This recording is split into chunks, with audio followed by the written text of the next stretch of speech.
What up? It's Raphael with NBA Draft Junkies, and the prospect for today is French point guard. Well, I think he can play multiple positions, but it is French guard Abdoulaye N'Doye. Now, I had a chance to watch N'Doye work out almost every day last summer as he prepared for the 2019 NBA Draft. Now, he ultimately decided to withdraw his name, which was the right decision as he came back a much better prospect. Now, I believe he's one of the more intriguing prospects in this draft class due to his potential as a multi-positional defender.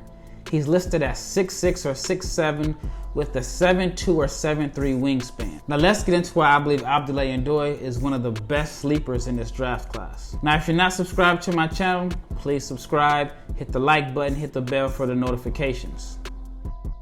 Abdoulaye N'Doye had a breakout 2019-20 season in which he averaged 10 points, 4 rebounds, and nearly 4 assists, while shooting over 52% from the floor. Now, I was really impressed with his efficiency scoring off dribble penetration. When he's aggressive and assertive, N'Doye can collapse defenses and attack the rim with his long and quick first step. He has a massive 7'2 or 7'3 wingspan, along with large hands and the athleticism that can make him a special finisher around the rim. He mostly looks to attack on straight line drives, but he shot a crazy efficient 70.7% at the rim last season. His 1.448 points per possession ranked in the top 91 percentile in all of Europe. And like I mentioned earlier, N'Doye has all the physical tools to be a high-level finisher around the basket, especially with NBA floor spacing.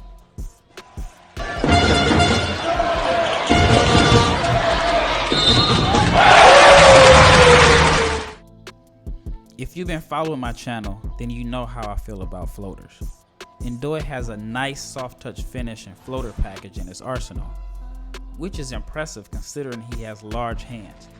Not too many players with huge hands have this type of touch, especially on the move. Now in a perfect world, I'd love to see him use his athleticism and add a little nastiness to his game and bang out on defenders. But his floater game is one of the best in this draft class. He has a variety of soft touch finishes he uses and is capable of making them with either hand around the rim. Check out this lefty floater in traffic. N'Doye's size and length, mixed with his playmaking and outside shooting, makes him one of the most versatile players in this draft class.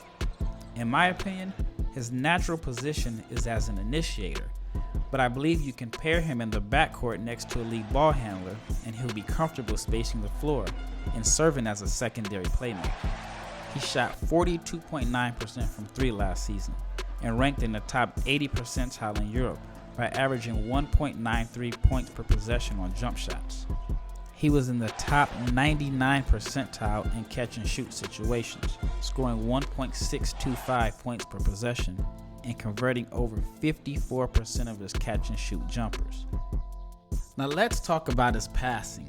N'Doye is an instinctive passer with good court vision and feel for the game. These attributes at 6'7" make him a weapon that a creative coach can plug and play all over the floor. I believe he could even play the 4 in some lineups, since today's NBA relies heavily on pick and roll. The more ball handlers and players on the floor that can create offense for others, the more difficult it is to defend. N'Doye is at his best as a playmaker when he's breaking down the defense with dribble penetration. He does a good job of making defenses rotate on drives to the rim, often finding teammates in tight spaces for easy baskets. Here's an example of him blowing by the defender without a screen, which causes the big to step up and allows a simple dump off for the deep. And here's another play where he gets into the lane and creates a scoring opportunity for a teammate on a blow-by. But look at the attention he receives and the number of blue jerseys in the paint. This play was a perfect example of high basketball IQ and unselfishness by passing up a good look to set up a teammate for a better shot. Now these next few clips, I'll break down some of his better pick and roll reads from last season. Once again, he draws the defense with his dribble penetration, makes the right read, which leads to an uncontested three-pointer. I felt this was one of his better reads, as he took advantage of the overzealous defender and stretched the play out to where it was nearly impossible for him to recover to the roll man. Here he makes the correct read out of a ball screen, as the defender left the shooter open to tag the roller. This is an example of him using his size and length to make a pass over the top of Teo Maledon, which would have been a tough pass to make for a small guard. I like how he seems to always be under control and plays at a good pace.